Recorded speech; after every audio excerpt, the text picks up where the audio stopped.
Imagine you finally get into the SCP Foundation as a scientist, and your first task was to study a subject with infinite possibilities. Cool, right? Well, you're wrong, because the possibilities stored within SCP 3008 are not only endless, but also traps those whoever gets inside. Hi.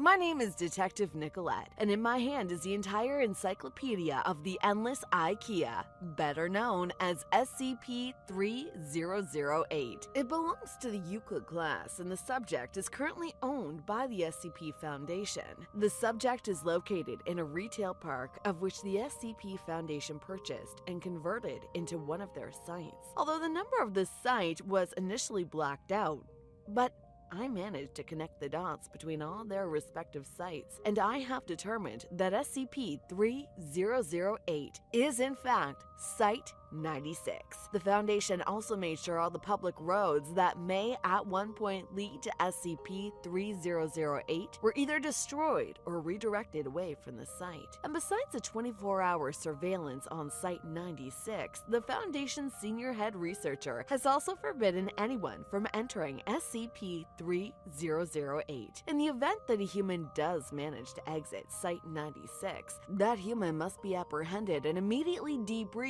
prior to the administration of anesthetics. They go through this procedure to learn all they can about the inside of SCP-3008, who the person was before he entered and who he is now that he exited. Once the Foundation has the information they need, the person's memory is then wiped clean of any event between him and Site 96, after which they generate a cover story for the person before he is released. But unlike humans, any other entity exiting Site 96 must be terminated immediately, because not even the Foundation knows the effects that Site 96 has on other entities.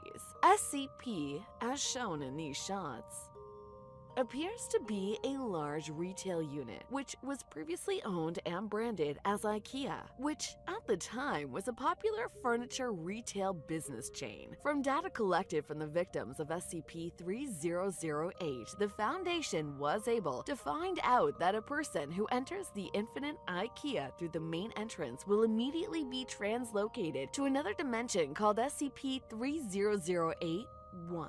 But the strange thing about this instant change in reality is the fact that not even the victim or victims are aware of it, because everything around them stays pretty much the same. However, the moment they turn to return to the entrance, that's when they realize what had happened. Victims record that SCP-3008-1 is a reality which resembles the inside of an actual IKEA furniture store. But they also report that the limits of this reality stretches even far beyond the physical possibilities that the dimension of this retail unit can take. The original measurement for SCP-3008 is at least 10 square kilometers, and it also is without any visible external terminals or rooms in any of its directions. The mere data alone is proof of the existence of SCP-3008-1, because more records have it that the reality is almost like another planet entirely, but it is all full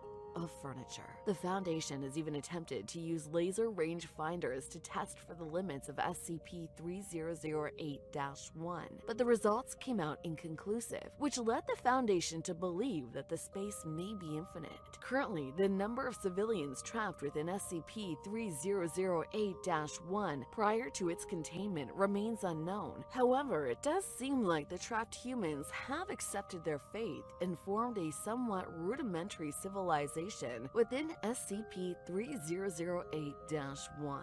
This includes the construction of makeshift settlements, but along the line, the survivors had to include fortifications into the mix the moment they discovered some strange entities within the reality to which the Foundation dubbed SCP-3008-2. From what the Foundation could deduct in all the records made by victims of Site 96, SCP-3008-2 looks all like humanoid entities, which have only been spotted within SCP-3008-1. Although they do look like humans, they however possess some seemingly exaggerated and inconsistent body parts, which were often regarded to as too small or too long. These entities also lack facial features and, in all recorded instances, wore a yellow shirt and blue trousers complete with the IKEA tag on their chest. Even though the reality within the SCP-3008 appears to be just a retail unit for furniture, it does have a rudimentary day and night cycle, which is determined by the lightings of the store. These lightings automatically activate and deactivate, normally indicating when the store is open or closed, but for the trapped humans and instances of SCP-3008-2, it meant day and night. At night, these entities were reported to behave violently towards any and all life forms within the SCP-3008-1. But the weird thing about these instances is the fact that they always say the same thing over and over again in perfect English. The store is now closed. Please exit the building. Sure, it may seem like they exist solely to keep the store rules in check, but these same creatures won't shy away from killing any humans they find at night. However, once day begins, they immediately go into a passive state while moving around the facility with no real aim or destination. They also don't respond to any human around them, nor answer any questions they are asked. But that doesn't mean that they won't act violently if threatened or attacked. So far, only one instance of SCP-3008-2 has managed to make it out of Site-96 on August 16, 1990, and the subject was immediately terminated by SCP guards on duty. However, that was before it viciously attacked and killed an existing human male. The corpse went through a full autopsy, but the details were sealed completely shut and destroyed, possibly because they didn't find anything useful about the subject. This particular case and incident involving the exiting man and the instance of SCP-3008-2 was particularly noted because of the insane amount of years the man had spent in Site-96, at least according to his journal. His entrance into the Infinite IKEA dates back to World War II. He was a spy sent to infiltrate a secret German base and gather useful intel. However, on his way out of the base, his cover was blown and he was forced to hide inside SCP-3008. To his surprise, as he walked inside and looked back at the Germans, none of them seemed interested in following him inside. But that didn't stop him running until he lost sight of the entrance. I must say, one of the weird parts about this man's entire ordeal within SCP-3008 is the furniture itself. At the time he was inside the Infinite IKEA, he reported that the furniture on sale were all similar to those considered modern at the time. But as seasons changed, so did the furnitures, with each transforming into brand new furnitures made of materials he had never seen before. My theory on this is that SCP-3008-1 can only exist in a reality of the furniture retail for a specific period of time, and once it is exhausted, it changes its current reality to the nearest future. To put it simply, SCP-3008-1 changes to more modern furniture according to a given timeline. This actually explains where all the entities within the Infinite IKEA came from. They were the retail attendants for each given reality before they got possessed by SCP-3008-1.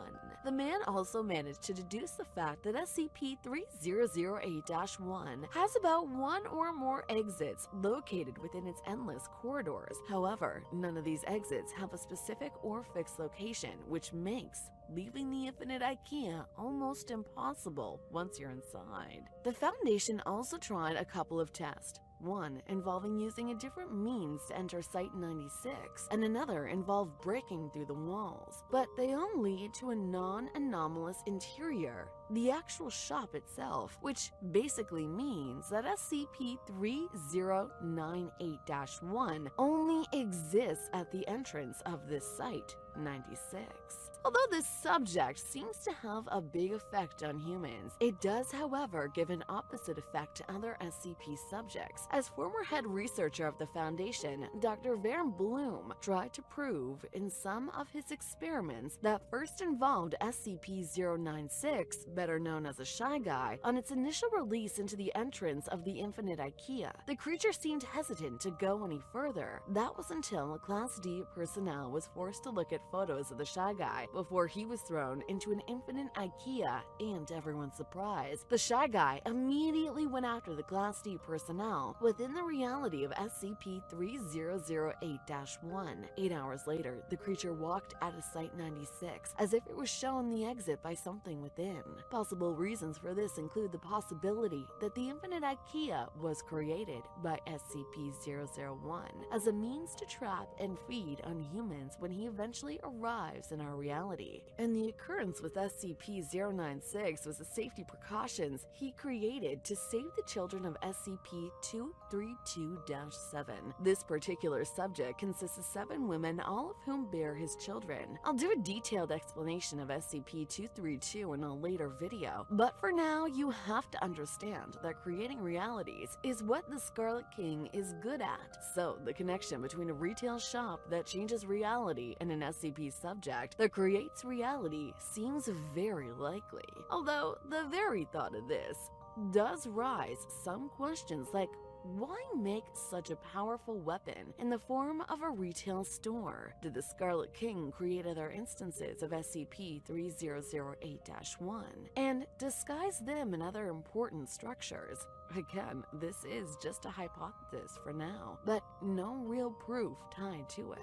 Dr. Bloom's second experiment, on the other hand, proved more costly than the last. This involved the use of another SCP subject. Although the exact identity of the subject was removed from all records, the subject was made to walk into the infinite IKEA and record what it finds inside. But till this day, that particular SCP subject never returned. 1 week after his failed attempt, Dr. Bloom was fired from the Foundation, and his memories were wiped clean. Or so they think, but more on that in another episode. However, the second experiment was a failure. It does seem rather curious that the Shy Guy escaped the infinite IKEA in less than 8 hours. But another SCP subject never exited. Was the Shy Guy just lucky with its directions? Definitely not, because my theory on this point is that the infinite IKEA was actually created by Scarlet King. He may have excluded the children born from the 7th wife, to which, as we already know, is the wife that gives birth to saviors for mankind. The Scarlet King naturally has a hatred for these children, so it does make sense that he excludes them from his protection. I don't stand completely by these theories, but I must say they are very likely the real deal, especially considering the fact that since the containment of SCP-3008, only 14 individuals have managed to exit the reality. These are just some of my theories and hypotheses on SCP-3008. Could they be correct? I'll let you decide that in the comment section below. Don't forget to like the video and subscribe to my channel if you wish to follow me on my journey at uncovering even more SCP subjects.